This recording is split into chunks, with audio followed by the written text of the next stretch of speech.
It is Sunday, November 2nd. We have a big week ahead of us regarding the shutdown and elections. So here we go. SNAP funding did lapse at midnight on Saturday. However, a judge on Friday has already ordered the Trump administration to use the contingency funds that USDA has to fund this program. No, it cannot fund it entirely for this month. Yes, it can do most of it. Meanwhile, many states have either increased food bank funding or done direct aid themselves, or both. I'm putting up a chart so you can pause to read.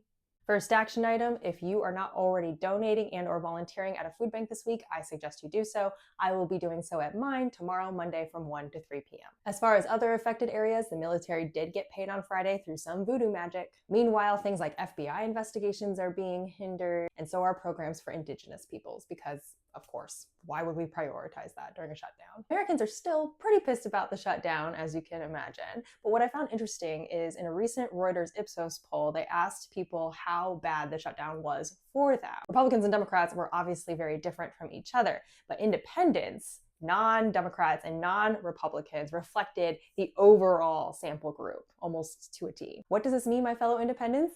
You need to vote on Tuesday. That is my next action item. If you are not at those polls, I don't want to hear you complaining to a pollster. The reason the shutdown is going the way it has is because the party in power, as in the Republicans, have allowed it to go the way that it has. You can see that they have no problem pulling from this, that, and the other fund to make what they think is essential happen. So if you don't like their choices, vote accordingly on Tuesday. It is the first real referendum on how we feel about this government. Make a plan, help others make a plan, provide transportation, do what you need to do to make this the turnout of the century. We're only 25 years into the century, so it shouldn't be that hard.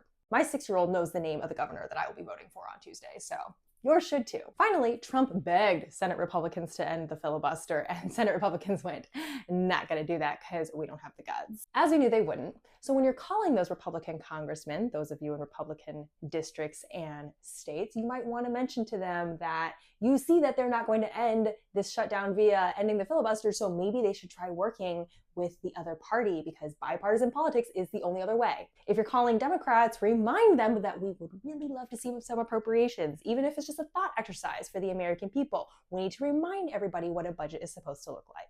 Hit those food banks, hit those polls, get to it. Resistance is working. No more doomerism. Stay tuned.